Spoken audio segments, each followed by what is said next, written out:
If you've ever tried to review a gun but came to the range woefully underprepared, hit that subscribe button, like, share the video, and ladies and gentlemen, and most importantly, MMP9s. Welcome to the channel, back again at Gun Range Zero. Today we'll be reviewing one of the more interesting pistols, the AW/EMG Archon Type B. So before we talk about the Airsoft version, let's talk about its real steel original counterpart. The Archon Type B originated as Strike 1, designed by Arsenal Firearms, which is a Russian and Italian joint venture. This is why Strike 1 pistols are now commonly seen in the hands of Russian FSB and Special Forces communities. As they designed the Strike 1, Salient Arms International from the US caught on and found that it has great potential for use as a duty and competition pistol. They have started to work with Arsenal Firearms in developing their next pistol. Fast forward to 2016, their joint venture has been renamed to Archon for various legal reasons, and they have now released the Archon Type B, which is pretty much a compact version of the Strike 1. So let's go into its features. Strike 1 and the Archon are both striker-fired pistols, meaning that they do not have a hammer, instead relying on the trigger bar to pull on the striker in order to initiate a fire. Much like many modernly designed and produced pistols, the Archon is a polymer-framed pistol. This lends to its very lightweight nature and much more ergonomic design than older pistols like the 226 and many other. The locking system of this pistol is genuinely more interesting. Instead of using a much more popular tilting or even a rotating lock barrel, the Strike 1 and the Archon uses what Arsenal Firearms coined the AF speed lock, meaning that unlike most pistols where it relies on the barrel's movement to unlock the action, it uses a barrel lock under the barrel. This lack of barrel movement relative to the frame has lent itself to being more reliable and much more accurate. So the Archon Type B and Strike 1 has had low bore axis in mind. What does that mean?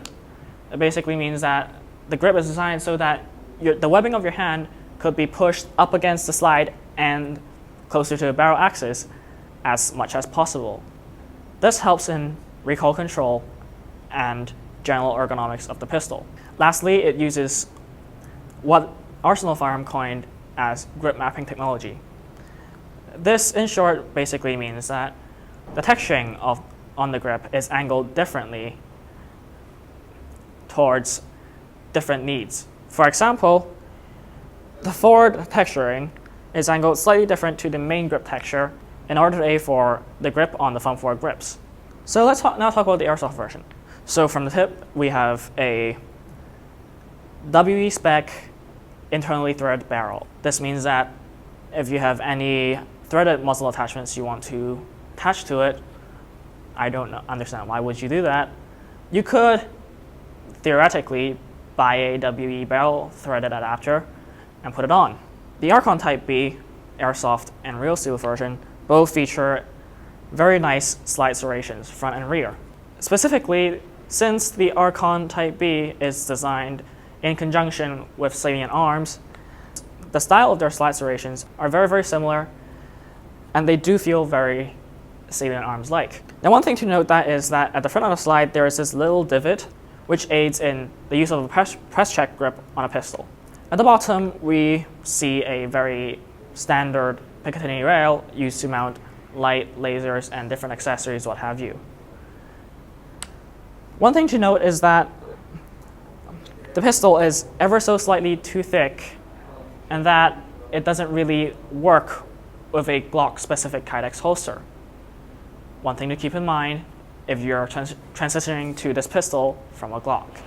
So the barrel, as we say before, it is stationary relative to the frame. In Airsoft, it doesn't really mean much, but it does look more aesthetically pleasing, as the barrel does not protrude up against the ejection port, meaning that when it cycles, it does not rub off its finishing, lending to its longevity in its looks. Now let's talk about the trigger. The stock Archon trigger is comparatively heavy. It is a rather grindy trigger, and it is a very hard trigger to pull on. However, thanks to Jin from Gunsmith Noah, he has tuned this pistol to a much more acceptable trigger pull. So now we'll be using that trigger pull as our baseline. So it's a good centimeter or two of travel. Wall, 4 pound? Yeah, it sounds like 4 pound. A very clean break.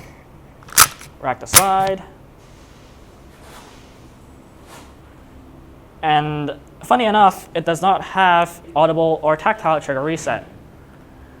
This, I am not sure, is it the same as the real seal version, but it does feel weird and slightly crude when trying to shoot it faster. Again, you can barely feel the reset. Now, of course, the original trigger is more akin to a 6 to 8 pound trigger, which is usually too heavy for a pistol. I believe they are slightly under the weight of a revolver trigger, which I have absolutely no understanding why you would want such a heavy trigger on a pistol. Now let's talk about the slide release. It is enlarged with a sizable guard. It is very easy to pull on, and it does not affect your grip as much. Because of the slide soft's position, when you're using a thumb fork grip, the palm of your hands just ever so slightly, barely avoids the slide stop, meaning that it is very unlikely for you to accidentally hit it and not have the slide lock back on the last shot. This is especially important if it's an airsoft pistol, since even out of BBs, if there is still gas and you're holding down the slide release, your gun will continue shooting.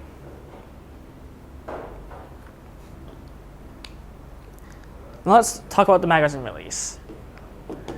The magazine release that you can swap from left to right and right to left, meaning that if you are a lefty, you could definitely change the magazine to the other side, meaning that you would have a much easier time reloading as a lefty. The magazine release is also guarded by these two little pieces of plastic that's molded onto the grip. Normally, this would aid in magazine retention, as it will have a less chance of bumping into something and dropping the mag. However, since we're Asians with small Asian hands, this means that the magazine release is slightly too hard to hit. As such, Jin has basically drilled a hole, tapped a screw in there, and grinded off the sides to extend the mag release. This modification I find very useful, as it is much more easier to reload this way. Now, the magazine is a very interesting magazine. It's what seems to be a mix of MMP and a lot of other pistol magazines, but they do not mix. It is a proprietary magazine that only the Archon uses. It is about the same weight as many other stock pistol magazines, and there shouldn't be much difference that you would expect from a glass black magazine. So the texturing on this pistol is very, very comfortable. The texturing is big, it has angles in it, but it is not too sharp. This means that not only does your sweat and blood, if it gets to that point, drip away from the grooves, it also provides a much better grip depending on how you hold it. Just like the real one, the Archon Type B in Airsoft has a high time grip. This helps you control recoil, which, to be honest, there isn't much to start with. But if you're using a Glock or older pistols, you may have to get used to it on the pistol draw. So this pistol claims to have the power of about 1 joule, and the chronograph results are here. We'll see if it fits. Anyhow, one thing related to performance, I have one minor gripe. The AW hop-up is, as expected, not the best hop-up. In this pistol, I had to turn it all the way up in order for it to even go straight. And not only is that hop-up performance lacking, it is also not very obvious where to adjust. In fact, it is a little hole under the chamber for a little grub screw that you shove a tiny little hex key in it. It does not even indicate that it is a hop-up adjustment, which means that not only is this not a toolless adjustment, as most people would expect from an airsoft combat pistol, it is also very unintuitive to adjust, which to some who would take their time to read the manual is not a biggie, but people like me who would just rip the manual and throw it in the bin took us some time. I wish AW would add a little marking pointing there saying hop. That's all they needed to make it a slightly better experience. So as we said before, Jin from Gunsmith Noah had made a few optimizations. Firstly, he had lightened up the trigger. Photos of that process on his Facebook page, I'll link it in the description. Secondly, the original trigger bar is rubbing against the frame of the pistol, producing a slightly grindy trigger pull. This he had remedied by smoothing out the metal parts as well as slightly adjusting the trigger bar so it does not rub against the frame anymore. At last, and it's something that I would definitely recommend AW to look into it. The frame is a little bit too rough around the edges, doesn't feel as nice. Now that Jin has removed a lot of the marks and smoothen it out, it feels very nice, of course. So let's talk about things to consider when choosing the pistol. First, let's compare it to a Glock, which is what everyone would perceivably have these days. So the Archon pistol, being designed by Salient Arms, bears a lot of ergonomic similarities with the SAI BLU. They feel very similar. In fact, as I asked my friend to do a blind test, he could barely tell the difference of a Archon grip and a actual Glock grip. However, as much as they're similar in format and size, there is one big issue we've talked about before. The body is slightly too wide. On some Glock holsters, they may fit, but on most light-bearing holsters, they may not. Meaning that if you were to use this in a tactical environment with a light, you may have to find a way to get your own Kydex holster or make it yourself. I cannot attest to whether it will fit a Safariland holster, especially the 6350 something DO, since I do not have them. However, if you do have experience of it,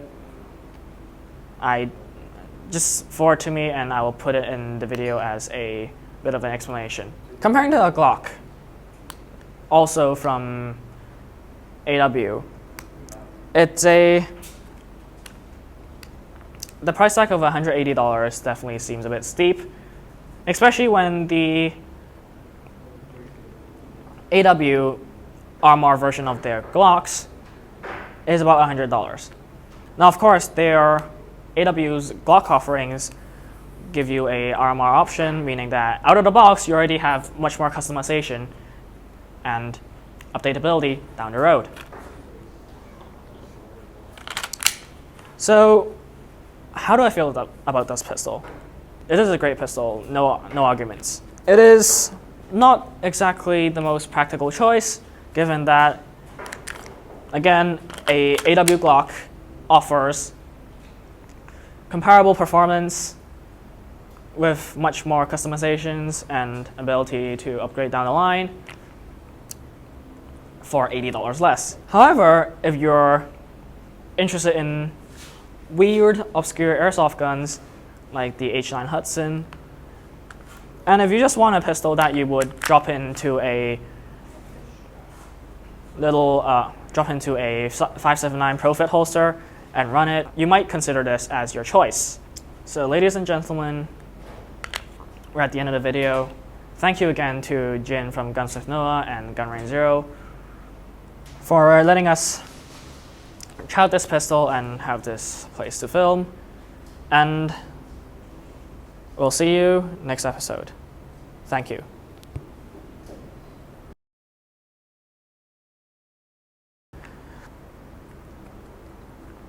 The script's getting so wet. Right.